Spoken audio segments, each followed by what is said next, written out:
Good Tuesday, everyone. Welcome to the Volquest.com podcast with Austin Price and Rob Lewis. I'm Brent Hubbs. Glad to have you along with us on this Tuesday. The podcast, as always, brought to you by our friends at Blue Water Climate Control. You can check them out online at bluewaterclimatecontrol.com, on Twitter at blueh2o_climate, or give them a call at 865-299-2290 for any and all of your heating and air needs. Jeremy and his staff at Blue Water Climate Control will take great care of you. They'll send a service technician out, not a salesperson out, to look at your problems and to address what you need. And we'll get you taken care of with whatever you need as we bounce back and forth between warm weather and sometime maybe some cold weather. Hopefully not, but it's probably going to happen. But anyway, get your system ready to go for the winter. Give them a call today at 865-299-2290. Notoriously hating cold weather. Brent, you should love global warming.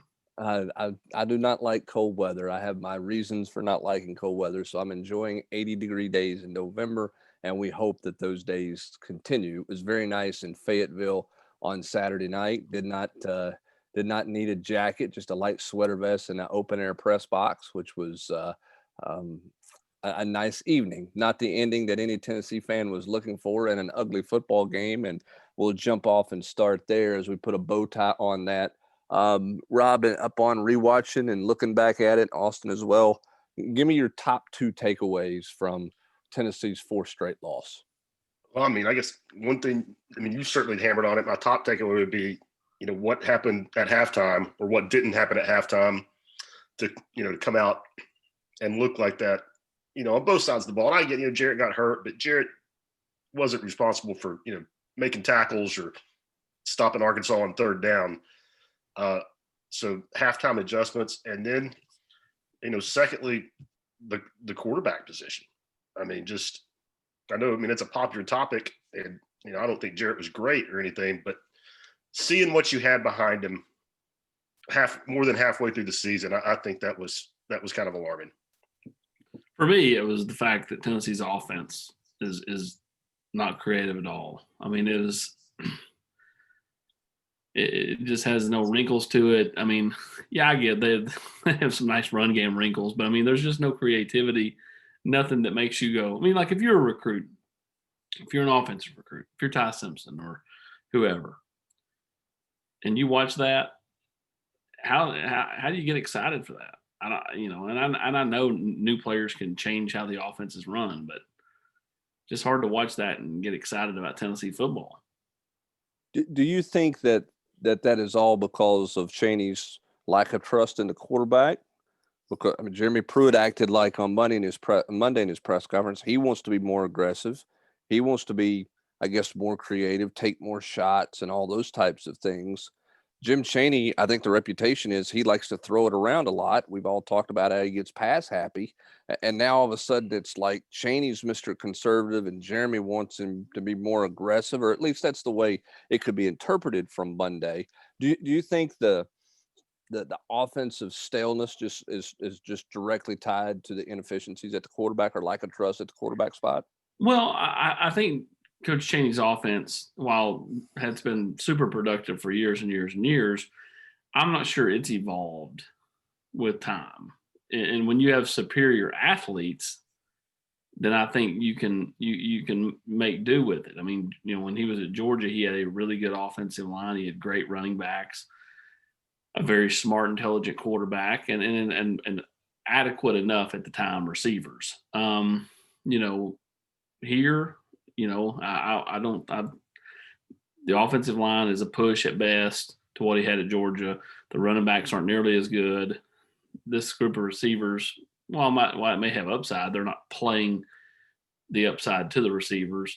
So I think part of it is just kind of an offense that it's not out of date. I don't think that's the correct word, but it's not evolved enough to stay up in the times of modern day college football. And you watch it and you watch, Ole Miss play offense or Clemson play offense or some of these other high octane offenses, Alabama, it looks totally different. And I get they have some better players, but at the same time, Ole Miss don't have better players and they just run all over the world, throwing it all over everybody. And that's with a quarterback that, Matt Corral's okay, but it ain't like he's, some guy that's setting the world on fire. So if you're let's just stick with the offense in your Tennessee, your Jeremy Pruitt, your Jim Chaney. You got 4 games left, starting with Texas A&M. You're not going to be favored in 3 of those 4. With A&M, Auburn, and Florida, all expected to beat Tennessee as the favorite in those games. Heavy favorites. What do you do? I mean, what do you do offensively at this point? I mean, if you went into let's just say, and I don't know this, but let's just say you went into the Arkansas game with the idea of, hey, win that one, beat Vanderbilt, find a way maybe to steal something against Auburn or whatever, and you get the thing to 5-5. Okay, maybe that was a thought process. So we're going to play conservative on offense. We think we can run the football down their throat. They're not very good defensively. Keep it a low-scoring game, blah, blah, blah, blah, blah. That's out the window. Rob, you've talked for several weeks about the quarterback change because you're like, what's the difference between 4-6 and 3-7? Okay, so where you're at right now, if you're Jeremy Pruitt and Jim Chaney, what's your offensive approach for the rest of this season, starting Saturday with Texas A&M? I mean, I don't see any downside to playing Harrison Bailey. I mean, you're not going to win that. I mean, first off, JG's in concussion protocol right now, and who knows when he'll return to the practice field. So he's not getting game prep for Texas A&M. I mean, I think this. I mean, I'm not suggesting you can get Harrison Bailey quote unquote ready by Saturday, but you can give him some immensely valuable first team reps and just start to find out what you have there. Give fans some hope going forward. I know that's not on Jeremy Pruitt's to-do list. I mean, that doesn't factor into his decision-making, but yeah, I mean, I'm getting Bailey ready. And again, especially because JG's missing time this week. Here's what I know. The fans are pissed. Understandably so. But if you roll out there and you go, let's say they go 1-3, which means they go 3-7 overall, but you play Bailey the next 4 weeks, and he shows you just at least a little bit, fans are going to be less pissed because you're trying something and you're playing a guy that they all want to see, and then they can judge for themselves. Okay, Harrison Bailey, I can see the future there, or he's got a long way to go. And, right now they don't know anything. And so I think that, while you can't do everything for the fans, at the same time, I just think it makes sense. And Rob's point about, what's the difference between 4-6 and 3-7? I agree with that, especially depending on, I just know the staff though. And if JG passes concussion protocol on Friday, he will play Saturday. Oh, I totally would be believe that. Shocked if he doesn't. Oh, I agree. I think we all agree with that. I mean, I think that's already been proven out there.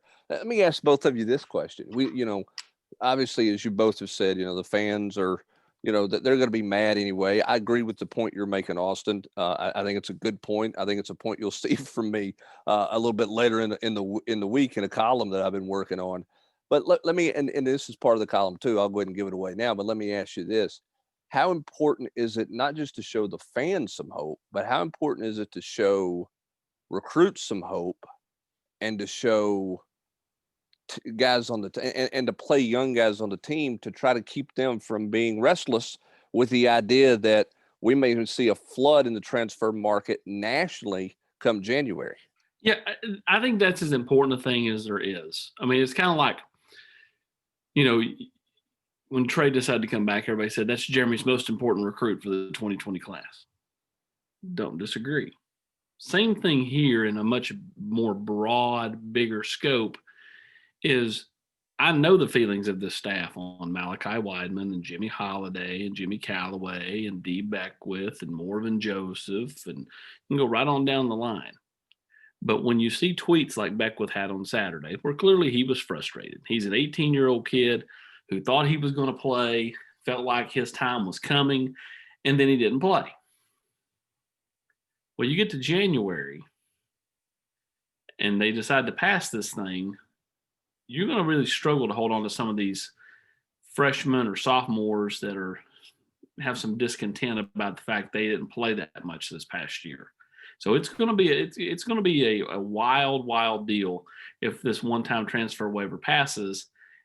Even if it don't pass in the SEC, you don't think that Malachi Weidman could go back to Florida State, or somebody else could go to North Carolina or Clemson or, Louisville or wherever. I mean, it's all very real. And so, I think that you hit the nail on the head. That's going to be something where you really got to show some of these guys on your current roster some hope about playing here and staying here. Unusual times, isn't it, Rob? Well, it's unprecedented. I mean, I think, it's not just going to be Tennessee, right? And then they pass that rule. I mean, it's going to open the floodgates. I mean, I think it's going to be fascinating on one hand, and it's going to be an incredible headache for folks like us to try and keep up with and document.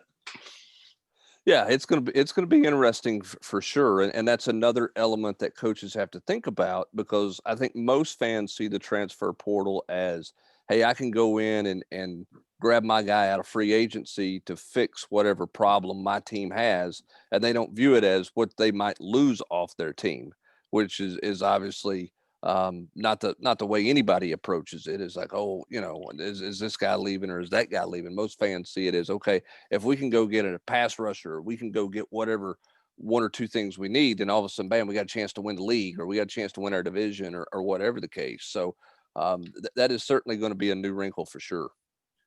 I got a nuts and bolts question. I don't think there's an answer for it. What is the NCAA going to do, or are they going to do anything about the 25 per year number? Say if you sign 23, you're actually holding 2 spots for a transfer and you lose 7 guys. What, do you get an opportunity to sign to get up to 85? Or how are they going to handle that? That's going to come up. Do that. I think they're just going to say you got to, get some transfers of your own. I don't think they'll change that 25 number.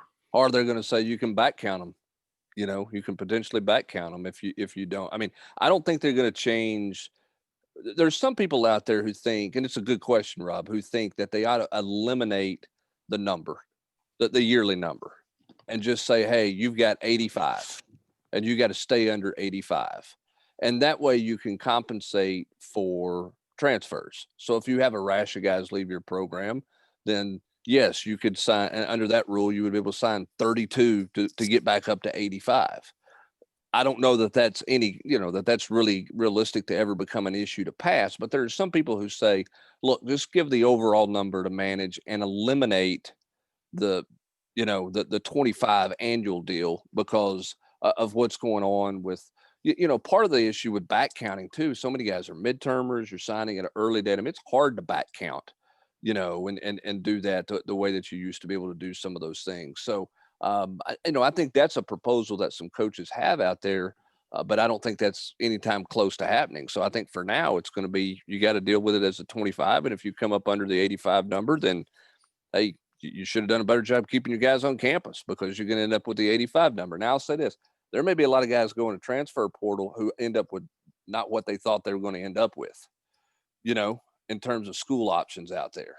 I agree with that. And I'm not saying Tennessee, I'm just saying nationally that you're going to have more people in the transfer portal than people have spots that they want to give up for transfers. And also, think about in a year when a program has a coaching change, how many guys are you going to lose? Oh yeah.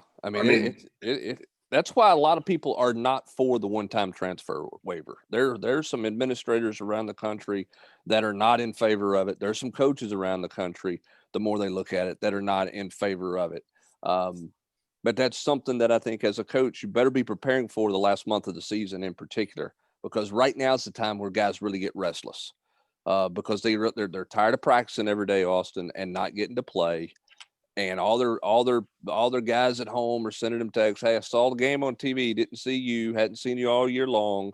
This, that, and the other. And guys start to really get restless on the back half of the season, the last third of the season. Well, it's always been that way. To bring it back around to Beckwith, not that like your star ranking that matters, but I think in the mind of a kid it does. I think Beckwith looks up and was like, I was a 4-star, and Jabari Small's just a 3-star. I'm bigger, I'm faster, I'm stronger. How's he playing over me?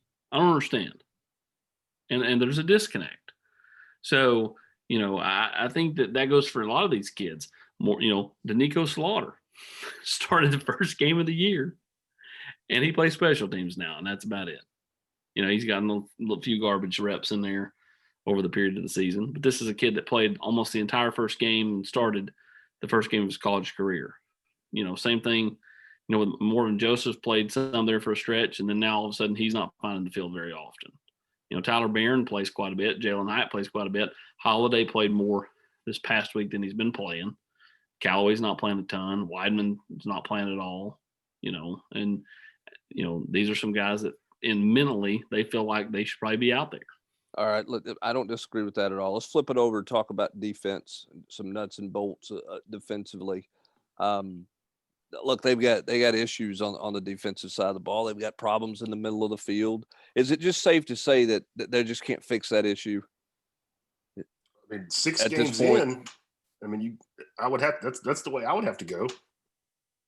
I mean, you've got a pretty big body of work to look at now. And it hasn't gotten cleaned up from that opening night in Columbia, South Carolina to now. Austin, yeah, I mean, Jeremy was asked about it, on Monday. I mean, just don't seem like they have an answer for the middle of the field. I mean, like it's a bit befuddling because I've never seen them since they've been here, and Jeremy in the year 2 with DA have this kind of like, and yeah, they've had moments where like, maybe a position was a part of weakness, but not like the entire year where like they just continue to, get beat at the same thing. You think that if Alante's back healthy, that they roll with Alante and Bryce and Theo Jackson as the star and continue with Flowers and McCullough? Is that the secondary you think of record? I feel like it's going to be because they haven't taken a chance on any of those other younger guys. Certainly feels like that's the way that they're going at this point, right? Yeah, and I mean, like, I think, Saturday it took till, as Jeremy said, we had it defended up pretty well, but then we didn't handle ourselves very well in the scramble drill when they hit the deep touchdown and McCullough got beat. Again, McCullough's got turf toe, broke toe, whatever you want to call it. The point is he's got a hurt toe. He's not the fastest guy of, on the team. So you add in, that type of injury, he's going to become even slower. I just don't know I don't know how it behooves you to keep him out there unless, he's coming in spot duty or an emergency duty. Like, why would you not want to get him healed up a little bit? Rob, I couldn't, and upon going back and watching the rewatch of the game, I'm surprised it took Arkansas to the third quarter to get into the slant game. I mean, they were just goofy in the first half with some of their stuff. I mean, they were trying to be too cute with a bunch of different things. It was really surprising to me that it took them until that opening drive of the second half to kind of get into the middle of the field action that has given Tennessee so much trouble. I mean, look, Tennessee's defense played pretty well in the first half, but I think Arkansas helped them some, don't you? Sure, with the way they called the game, yeah. I mean, I think trying to be cute was a good way to, good way to put it. When if I'm playing Tennessee, just the 7-yard slant or whatever is way up on my call sheet, way in the top 3. And I was surprised that it took them that long to probe because I mean, if we're sitting here talking about it on a podcast, it's got to just jump off the screen when you're watching all 22 game film and you're a college football coach that does this for a living. Yeah, I mean, I was, like I said, and I thought Tennessee played pretty well defensively in the first half. I thought Arkansas helped them certainly, but I thought Tennessee played pretty well. But this is a different challenge this week. I mean, no offense to Felipe Franks and the Arkansas deal. I mean, Texas A&M's got some legitimate running backs. Kellen Mond's playing the best of his career. They get tight ends that can do some things. I mean, this is a much more daunting task defensively to slow down Jimbo Fisher's offense than what they faced this past week. And really balanced too. And run the ball, they're second in the SEC in running. They're 4th or 5th in passing yardage. I mean, they come at you in a lot of different ways. And Mond's been all over the board in his career. Didn't have a great start to the season, but he's played at a pretty darn high level right now. Yeah, taking care of the football, doing a nice job taking care of the football, which has helped them out as well. All right, let's go back bigger picture here because everybody wants to know, what nobody knows what happens. Where do you think what do you think the psyche of this program is and this team is right now? I mean, Do you think they can get off the deck and compete? Do you think they will get off the deck and compete moving forward, or do you think this team is that Jeremy's in a situation where his biggest challenge right now is kind of keeping it on the forefront and keeping it about one game at a time and not letting guys get caught up in all the big picture speculation that people are throwing out there everywhere? Oh, I think you've got to really close up ranks and try to keep them tunnel vision, because I don't think you can let them get caught up in the what ifs and what could be coming down the pike, and if what could happen over the next 4 games. You really do have to keep this about one game at a time. And I know that's coach speak for some, but in this instance, I think you really have to hammer it home, and try to see what you can do and see if you can get them to gel together. They've not gelled together to this point, and I'm not sure that it'll happen, but you got to do everything in your power to attempt to get them to do that, because I don't know if it's changing the offensive philosophy, if that gets them more juiced and all of a sudden it helps the collective 85. But obviously this offense is a struggle bus, and then defensively they have their moments where they make a play like the fourth quarter, and then they have their moments like the third quarter where they look like the three of us trying to go and try to tackle. They had 257 yards of offense in the third quarter. And didn't have a first down offensively. No, I mean that's mind-boggling. It is. I mean, somebody asked this in the chat, and I don't think it's a case where Jeremy in the fourth quarter said, "DA, I'm in charge," and all of a sudden he changed up a bunch of calls in the fourth quarter. But it is bizarre that they look totally different in the fourth quarter in terms of how they played at the line of scrimmage and how they got after people.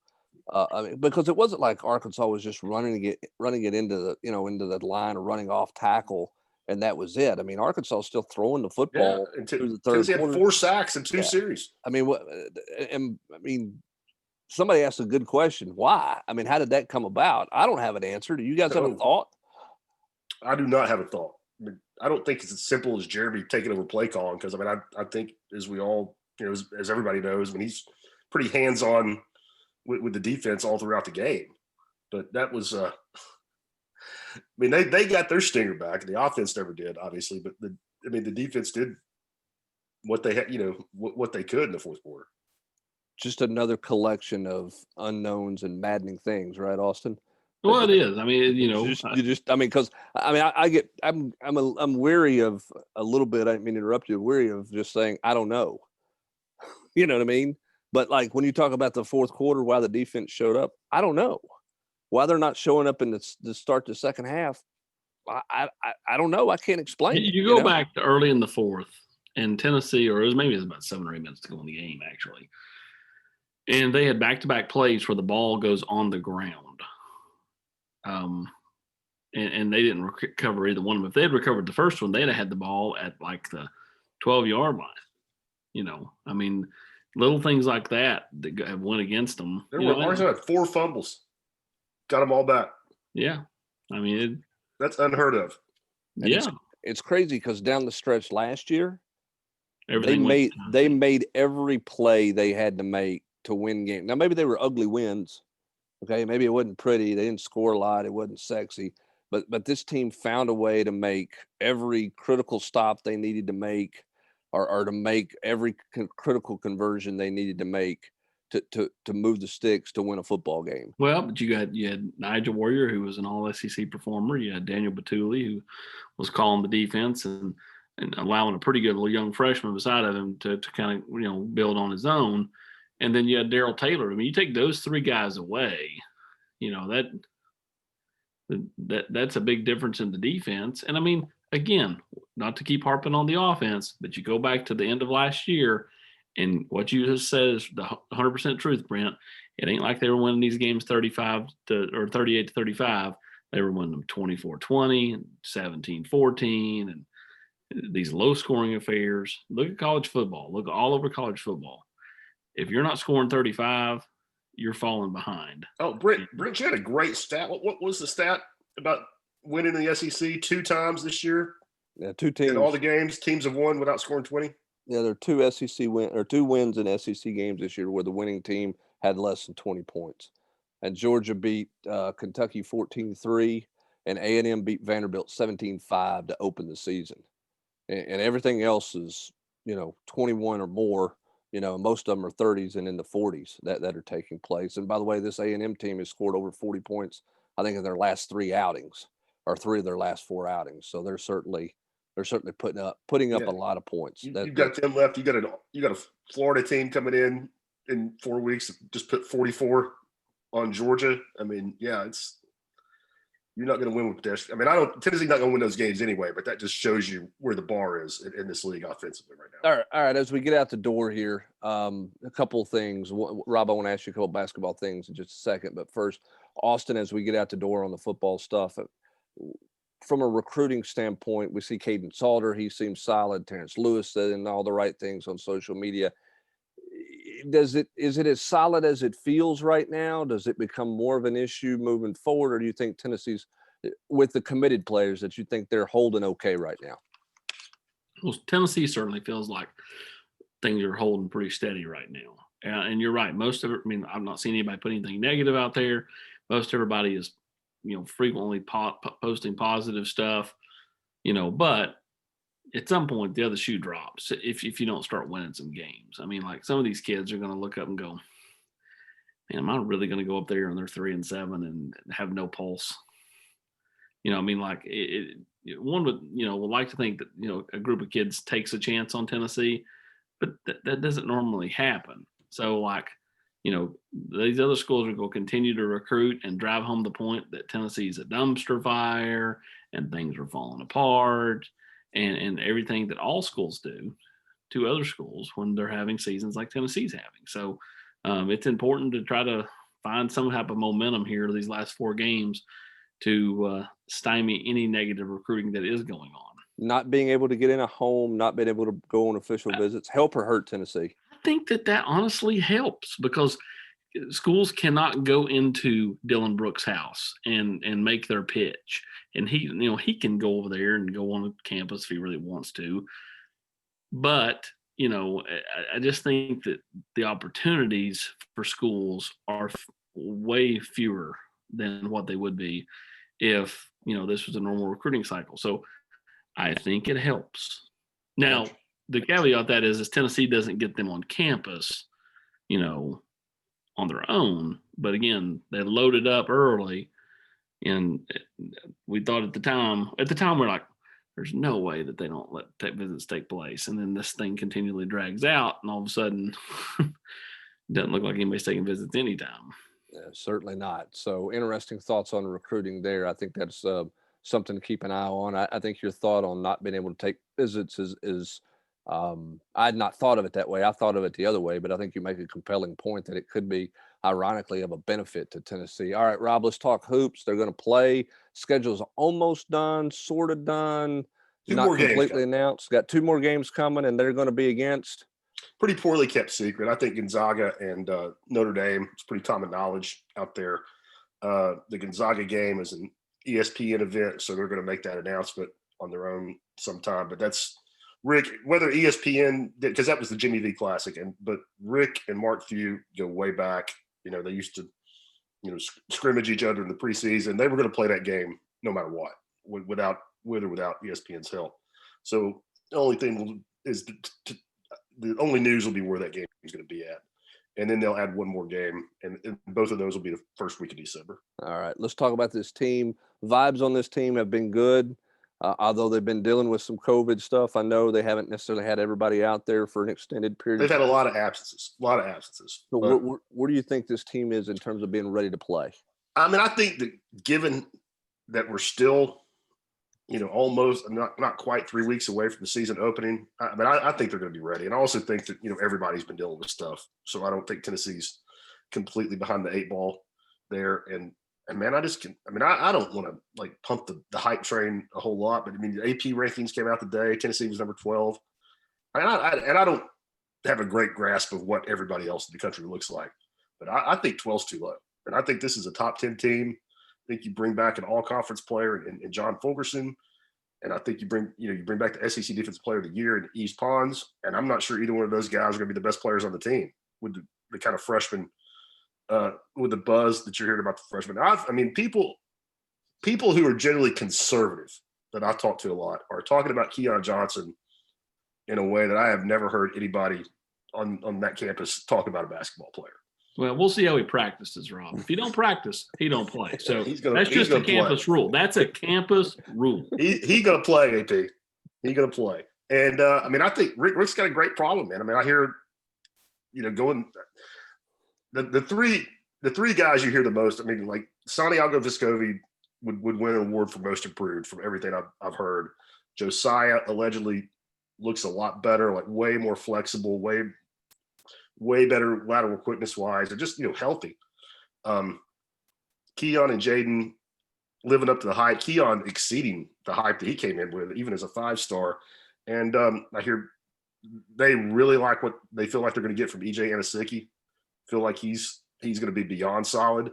And I think Rick's going to have a lot of flexibility in how he plays. I mean, I think he could play Fulkerson, at the 5.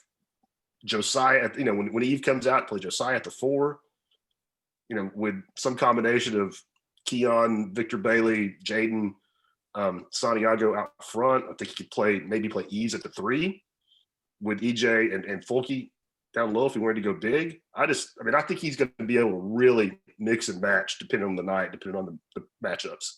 I tell you what, I'm going to get out of Anosike. I'm going to get you on the golf course. That's exactly what I'm going to do. I may have 18 holes in me. And hold on a minute now. This is like when you go to a restaurant and you go, hey, what's good? And then they say everything. No, Rob. Rob, you got to give us something negative. So, you just painted like the most glasses overflowing picture. Where's the negative on this? Well, I mean, I think they might have trouble dealing with big time size. But I mean, I don't know. I mean, how many teams out there in college basketball have a 7-footer and a 6'10" guy at the 4? Okay. The way they play these days. I mean, if they run up against somebody, they might see that against Gonzaga. I mean, I think they might have trouble on the boards against really big teams. And because for everything Fulkerson does well, he's not a plus rebounder. Even if Anosike is, a double-digit guy over 40 minutes, that's rebounding and defending really good, competent, skilled size would be a worry. But again, how many of those dudes are out there? And if they are, they're probably a freshman and they're one and done. So, they're not the complete package.